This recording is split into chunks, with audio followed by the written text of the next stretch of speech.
Hello and welcome to another episode of the Classical Republican, to book review, the Machiavellian Moment. So we're going to go over chapter 15, and only chapter 15. It's going to be pretty long, I'm sorry, because there's just so much good stuff. We got to talk about it all. And it's just one chapter, but we got a lot of quotes to go through. So let's start with chapter 15, the Americanization of virtue, corruption, constitution, and frontier. So in the previous chapter, Pocock mentions a few Neo-Harrington writers and Cato's letters, and then boom! We got Madison, Jefferson, Hamilton, and the American conflict of virtue and corruption. He also mentions Noah Webster and William Vans Murray, two great Republican U.S. founders. They're both Federalists, but they were of classical Republican vein. The founders are also caught up in the country and court factions debate that came over with them from England.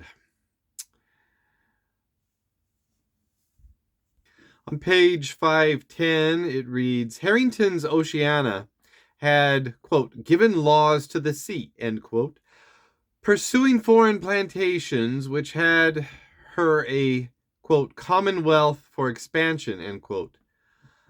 Unheartened by corruption, and Americans gazing beyond the Appalachians could, with the aid of a little contemplated genocide, ooh, he just called us out. Excellent. Share the same vision.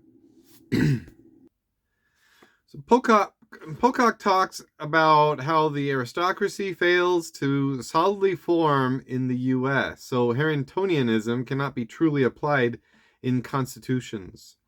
Therefore, the republic is developed in the direction of representation, denying the political activity of the citizen. Reads on page 522, non-virtuous man was a creature of his passions and fantasies, and when passion was contrasted with virtue, its corruptive potential remained high. But we have already seen how, in 18th century theory, fantasy and commerce could appear an explosive and transforming force, possessing the dynamism, if also the limitations of Machiavellian virtue, and rather more than the latter's capacity to transform the natures of men.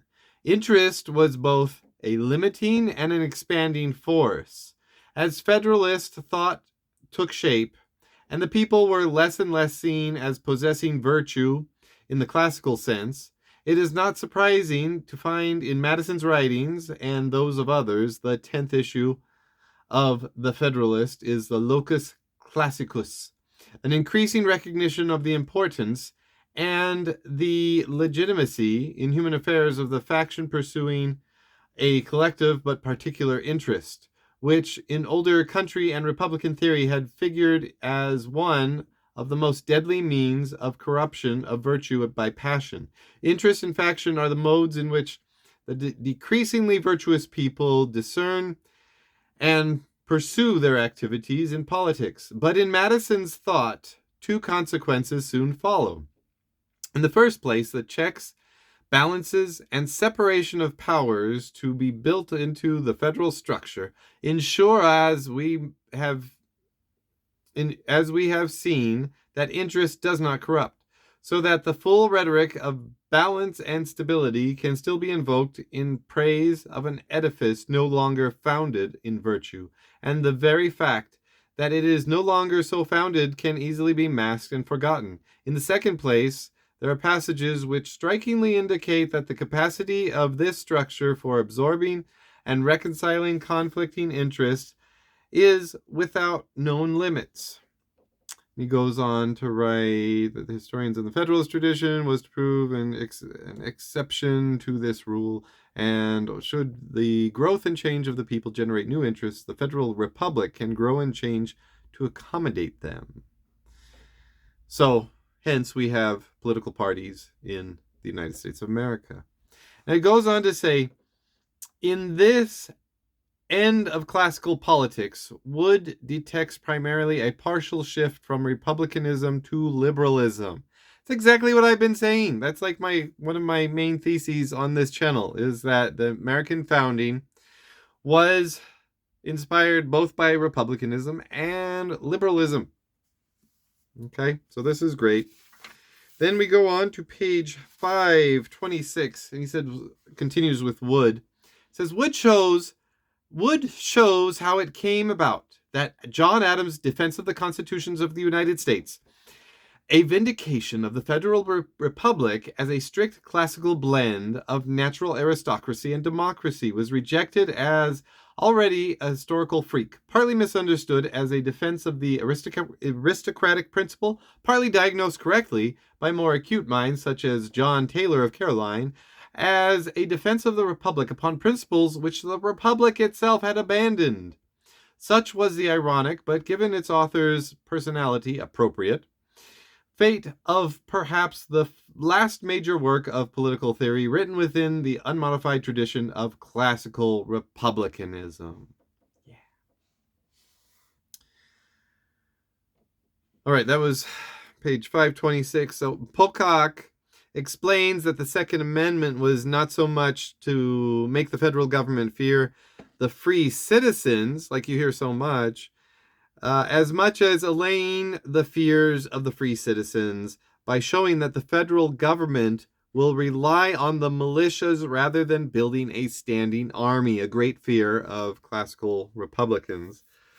But we see how Harringtonians were working in the previous generation to get that, to make that okay, to make it so that it's okay to have a standing army as long as you have certain protections, like the funding being controlled by Parliament, or in this case, Congress. And Pocock clearly makes the argument that both Republicans, meaning the Republican of the Republican Party, and Federalists of the Federalist Party, embrace parts of classical republicanism as well as classical liberalism. So on page 534, it says the republic was no longer directly based on the virtue of the individual. Wood wrote as follows: The system of the great Montesquieu will ever be erroneous till the words property or lands in fee simple are substituted for virtue throughout his spirit of laws. So lands in fee simple, in case you don't know, that means a freehold. So land that you own outright, and you can do whatever you want with. Virtue, continuing with the quote from Wood, virtue, patriotism, or love of country never was and never will be till men's natures are changed, a fixed permanent principle and support of government. But in an agricultural country, a general possession of land is in fee simple, may be rendered perpetual, and the inequalities introduced by commerce are too fluctuating to endanger government. An equality of property, with a necessity of alienation constantly operating to destroy combinations of powerful families, is the very soul of a republic. And this is what Noah Webster was always talking about. An equality of property with the necessity of alienations. Alienation meaning that the government makes sure that everybody has property, and it's alienated from inheritance. Okay, so Webster, not quoting Wood anymore, but this is Pocock. Webster was reverting to a directly Harringtonian position and arguing that a material foundation was necessary to ensure virtue and equality, that freehold land was a more stable foundation than commerce, but that a predominantly agrarian society could absorb commerce without essential loss of virtue. All right, so then on page 535, it says, a republic which desired to reconcile virtue with commerce must be equally dynamic and expansive in a search for land. The growth of Oceania could give laws to the sea and escape the fates of both Venice and Rome, only if the sea led to empty or depopulated lands for settlements. But in America, the oceanic crossing had been made, and the land awaited occupation by simple popular expansion. Daniel Boone need not be Lycurgus or Romulus and make laws, and part of the hatred later felt for Mormons probably arose because their prophets insisted on being legislators. An infinite supply of land ready for occupation by an armed and self-directing yeomanry meant an infinite supply of virtue, and it could even be argued that no agrarian law was necessary. The safety valve was open, and all pressures making for dependence and corruption could right themselves.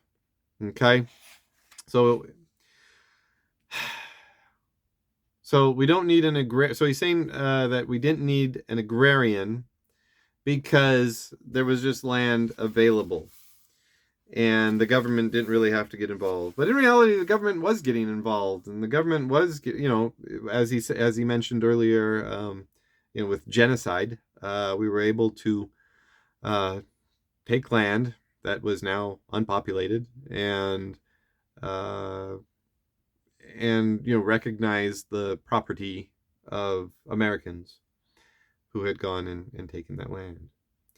On page 541, it says, "And the end of utopia must be reached. There are passages in Jefferson's writings where he admits that sooner or later the reservoir of land must be exhausted and the expansion of virtue will no longer keep ahead of the progress of commerce. When that point is reached, the process of corruption must be resumed. Men will become dependent upon each other in the market economy and dependent on government in great cities. The serpent will have overtaken Adam and Eve, and the dark forces, symbolized by Hamilton and Burr, or the more subtle processes described by Tocqueville, will be unchecked by the expansion of husbandry. When manners are corrupt, not even the Constitution can be counted upon. Even in America, the Republic faces the problem of its own ultimate finitude and that of its virtue in space and time." So he's talking about Frederick Turner's, the end of the American frontier. And this is our Machiavellian moment that we are in, perhaps even today. So then he goes on that once this finitude is achieved, then we have to go on to something else, and that something else is the mission to liberate Asia.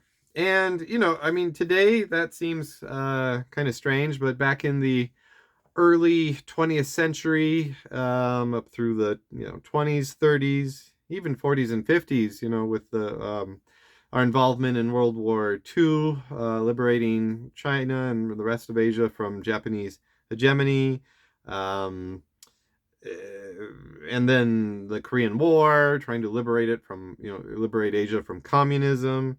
It actually it is something that would be a little bit more believable. But there we are. That is it. Chapter 15 and the end of the book. There's an afterword, and I'm going to do a video on that. But we've taken quite a bit of time. If you've come through to the end, thank you. Congratulations. And long live the Republic.